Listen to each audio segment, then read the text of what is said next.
Welcome back to Inherited Dawn, a One Piece podcast, the show that's chasing the Straw Hat Grand Fleet all the way to the end of the Grand Line. And today we are in the heart of the desert, arriving at chapter 168, Friends. Friends, enemies, and a whole lot of chaos. The plan for Alabasta has officially gone completely off the rails because Luffy ran into the one man he absolutely positively should not have run into. The entire covert operation hinges on subtlety, and then Luffy, Usopp, Smoker, and Tashigi all walk into the same bar. It is an absolute powder keg. And if you want to be right there with us every time Luffy decides to light a match, make sure you're following Inherited Dawn. You don't want to miss the explosion when it happens. It's not a matter of if, but when. And it just happened. Let's get into it. The crew has made it to Rainbase, the city of dreams, Crocodile's home turf. And time is already running out. Vivi tells them Operation Utopia begins in 1 hour. The tension is palpable. The rebellion is marching on Alabarna as they speak.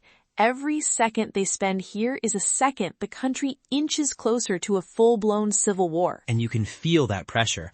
Oda is incredible at this. The panels feel cramped. The dialogue is fast. They're standing in this city that's supposed to be a paradise, this glittering oasis, but it feels like a pressure cooker. Because this isn't a city of dreams for the people of Alabasta. It's the city of Crocodile Stream. It's a facade built on the suffering of the entire country. It's a classic Oda theme. The beautiful surface hiding a rotten core. We saw it in Syrup Village with Cap and Kuro, and we're seeing it on a national scale here. Rainbase is the only place in Alabasta that it rains, a miracle that feels engineered by Crocodile to make himself a hero while secretly causing the drought everywhere else. He's built his throne room in the one place that flaunts what the rest of the kingdom is dying for. It's so evil, it's brilliant. The gall on this guy. And into this tense, fragile situation, the Straw Hats arrive. But before they can even get their bearings, we get a huge moment for two of the crew. Usopp hands Nami her brand new weapon. The Clima-Tact. I love this so much. This is Usopp stepping up in his unique, super way. He can't punch like Luffy or slice like Zoro, but he can invent, he can build. He sees a problem and thinks, how can I solve this with duct tape, ingenuity, and a little bit of beautiful, beautiful lies? He just gave the crew's navigator, the one who reads the weather, a tool to control it. It's a profound development for his character. Back in Syrup Village, he was a storyteller, a trickster. Now he's channeling that creativity into tangible tools that protect his friends. He's turning his lies into a form of power for others. This is the moment Usopp truly becomes the crew's sniper and inventor, not just the funny guy with a slingshot. And the design is great. It's a 3-part staff, it's unassuming, it looks like a simple bow staff. But you know with Usopp there's always more going on under the hood. He's been working on this thing in the background for a while now, and this is the big reveal. Though from the demonstration, it seems more like a party trick machine. Doves and flowers. For now, it's Usopp tech, bro. There's always more to it than meets the eye. The doves and flowers are pure misdirection. It's a classic Usopp feint. He's making the enemy and maybe even Nami herself underestimated. He even says it's for a party, but we know him. He wouldn't build a gag for a life or death situation. There's a lethality hidden inside the comedy. It's a perfect reflection of their relationship. He built this incredibly complex piece of equipment specifically for her skills. He understands her connection to meteorology, but his way of presenting it is so chaotic and goofy that Nami's initial reaction is pure rage. She beats him up because she thinks he's joking at the worst possible time. It's their dynamic in a nutshell. It's brother-sister energy, 100%. He's the annoying little brother showing off his new invention, and she's the exasperated older sister who just wants him to be serious for 5 minutes. But of course, Sanji immediately chimes in saying Nami and Vivi don't need weapons when he's there. And he asks them to call him Mr. Prince again. Which Zoro immediately starts mocking him for. The bickering between those two is the constant, steady heartbeat of this crew. Even with the fate of a country on the line, they will find time to get on each other's last nerve. It's perfect. It's a necessary pressure release.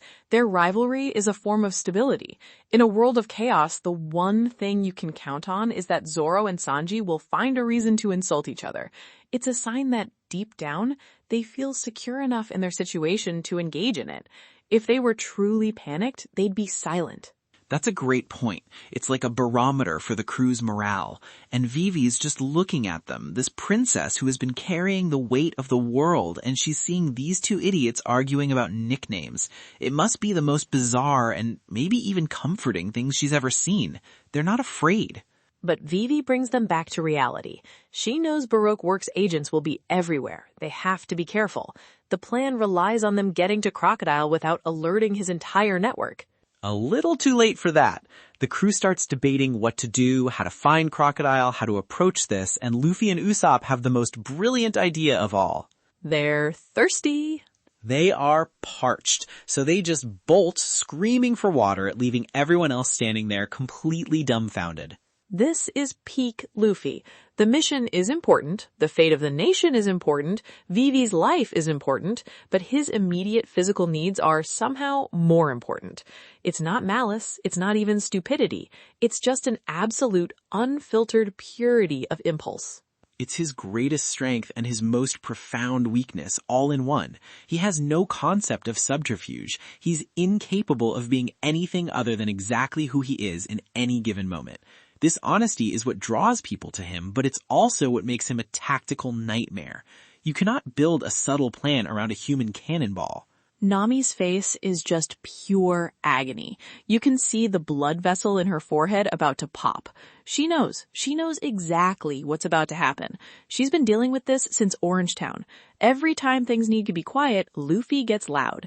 Every time they need to be discreet, Luffy picks a fight with the biggest guy in the room. It's an unstoppable force of nature that his crew has simply learned to navigate around. They don't try to change him, they try to manage the fallout. Zero. None. And it leads directly to the single worst case scenario. We cut to a bar in Rainbase, and who's sitting there? Smoker and Tashigi. Of course it's them. The one Marine who is completely immune to Luffy's brand of nonsense because he's a Logia user. The one guy they have absolutely no way of defeating right now. And Oda just parks him right in the middle of their path. Smoker is literally saying he feels like something big is about to go down in this city. The guy's intuition is off the charts. It's like a storm sense, but for Straw Hat related disasters. It speaks to the deeper connection between them, a theme that started in Logtown. Smoker isn't just a Marine chasing a pirate. He's an embodiment of a certain kind of order, and he recognizes Luffy as the ultimate agent of chaos. He's drawn to Luffy. It feels like more than just a duty to capture him. It's like two opposing forces of nature that are destined to collide. It seems like he could smell Straw Hat from the moment they landed. It's almost a spiritual thing. It's the will of D versus the will of, cigars? The guy is just hardwired to find Luffy. He followed him all the way from the East Blue into the Grand Line through all these crazy islands and ends up in the one city in this massive kingdom at the exact right time to intercept him. It's fate.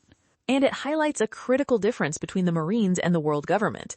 We've seen corrupt Marines like Morgan and Nizuni, but Smoker represents a personal, albeit harsh, form of justice.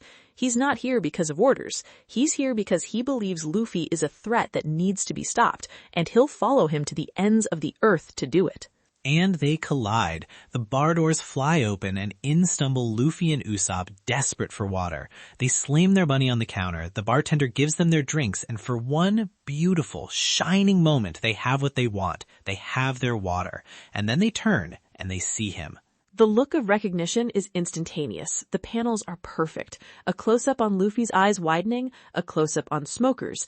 The world just stops for a second. Followed by the most glorious, synchronized spit take in manga history. They just spray water all over Smoker in his second in command. It's so disrespectful. It's so accidental. It is the single most Luffy way for this to go down. I was crying laughing when I first read this.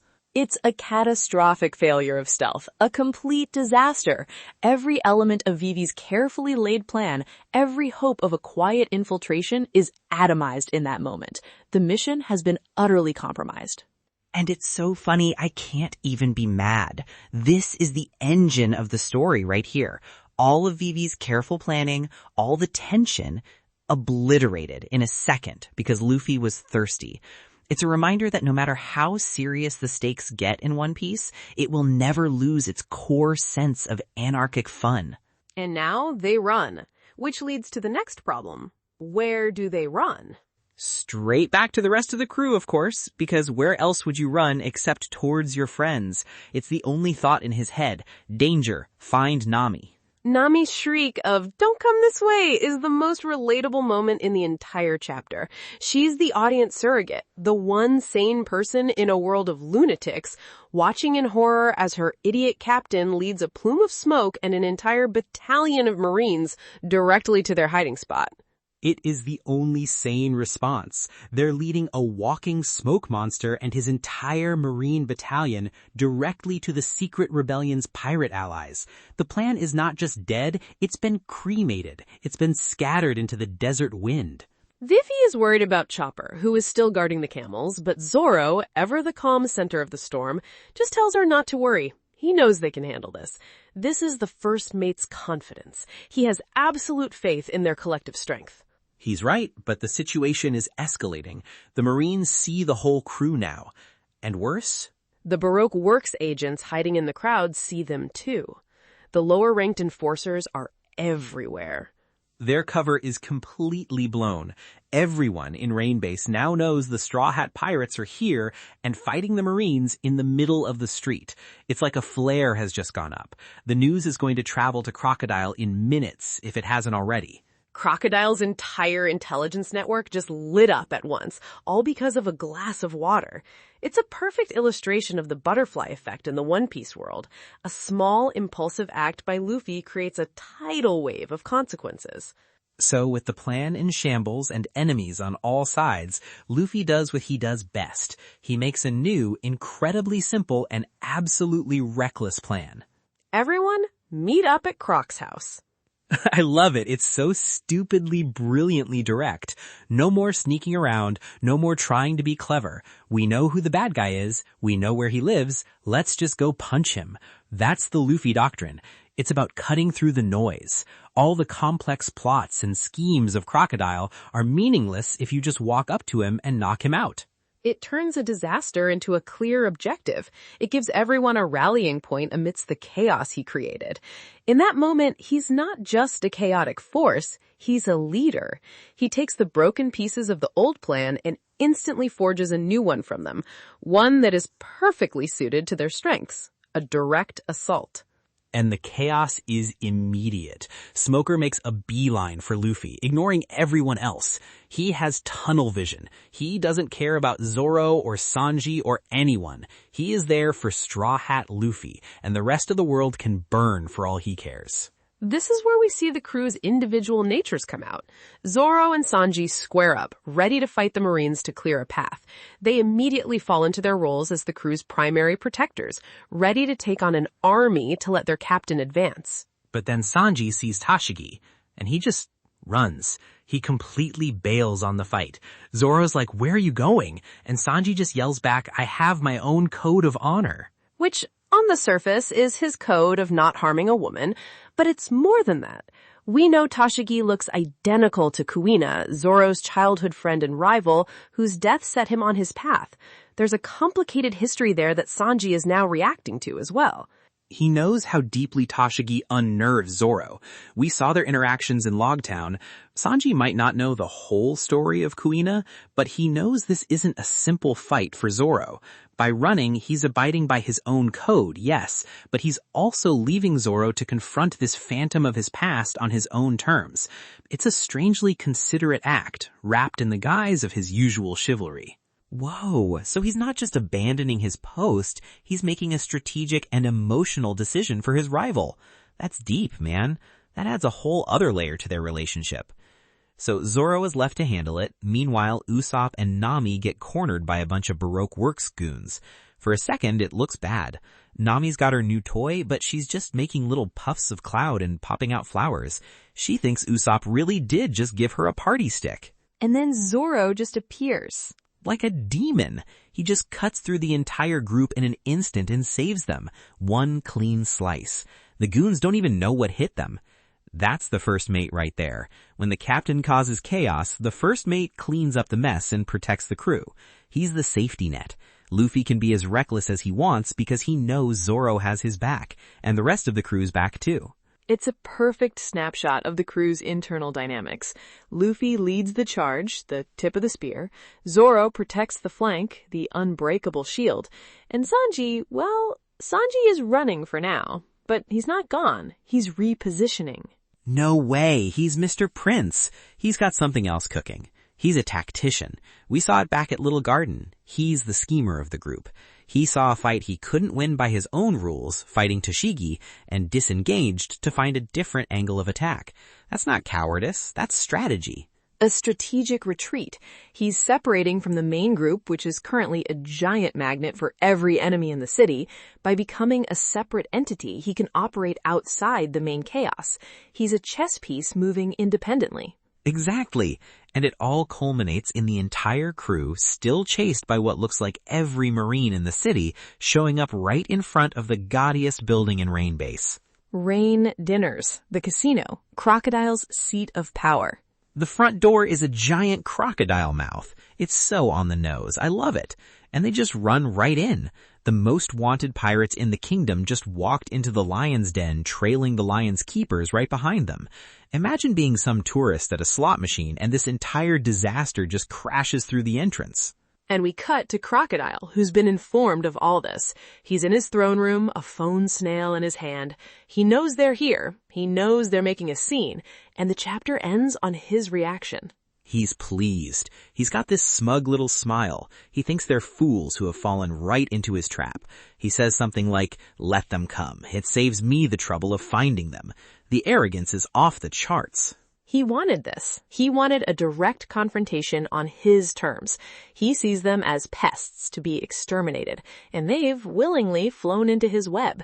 In his mind, he controls every variable inside that building. The layout, the security, maybe even traps.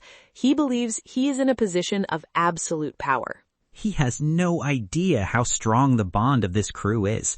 The chapter is called Friends, and Oda's author comment this week was about seeing old friends and how it felt like no time had passed. That's the magic he's talking about. That's the theme of this whole chapter.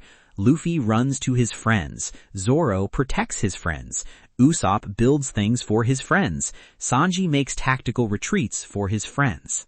That's the Straw Hats' real power. It's not their individual strength, but their connection, their trust in one another. Crocodile, a man who trusts no one and uses everyone, can't comprehend that. His organization, Baroque Works, is built on anonymity and betrayal. No one even knows who he is. He sees relationships as transactional, as tools. He thinks he's in control, but he just invited a typhoon into his living room. He thinks he's the spider, but Luffy is a cannonball, and it just smashed through his front door. This is going to be good. This is going to be really, really good. It's the calm before the storm. A very, very loud and chaotic calm. It's the One Piece special. And this sets up a fascinating question. Who would even win in a fight? Smoker versus Crocodile? Logia versus Logia? A Sandman versus a Smokeman? I would love to see that throwdown. But for now, let's get to predictions. What do you think is coming in chapter 169? Okay, I have a few thoughts. First, I don't think Luffy is going to get to Crocodile right away. He's going to be intercepted by Smoker inside the casino. The Marines aren't just going to stop at the door. We're going to get a chaotic three-way standoff. Marines versus Straw Hats versus Baroque Works. All in the same room with civilians screaming and slot machines ringing.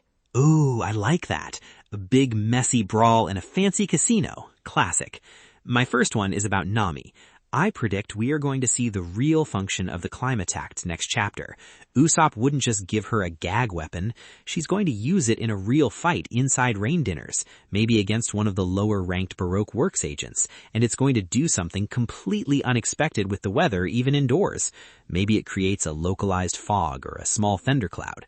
She's going to turn the tide of a fight with it and realize what Usopp actually built for her. That feels right. It has to be more than it seems. For my second prediction, I think we'll see another one of the officer agents. Crocodile won't be waiting alone. He'll have his second in command with him, and I think it's going to be Miss All Sunday. She's been a shadowy presence lurking at the periphery of the story since Whiskey Peak. This is the moment for her to step into the light as her true partner in this operation. The crew will have to get through her to even reach Crocodile. Yeah, the big boss always has a final guard. Okay, for my last one, it's about Sanji. He's not with the group that entered the casino. My prediction is that he's using his Mr. Prince persona to execute a separate flanking maneuver. While everyone is distracted by the chaos at the front door, Sanji is going to find a backlay in, or maybe he's going to find the poneglyph Vivi is looking for, or discover that the casino is also a prison and rescue someone. He's on his own secret mission. He's playing spy while everyone else is playing barbarian. That fits perfectly. He's separated for a reason. He's the wild card. He always is. That's the cook. He's got something on the stove. All right, a casino brawl, a weather weapon, a secret agent, and a secret mission. The stage is set. It is. Rainbase is about to explode. Thanks for tuning in to Inherited Dawn. We'll be back next week to see just how big the crater is. Until then, keep sailing.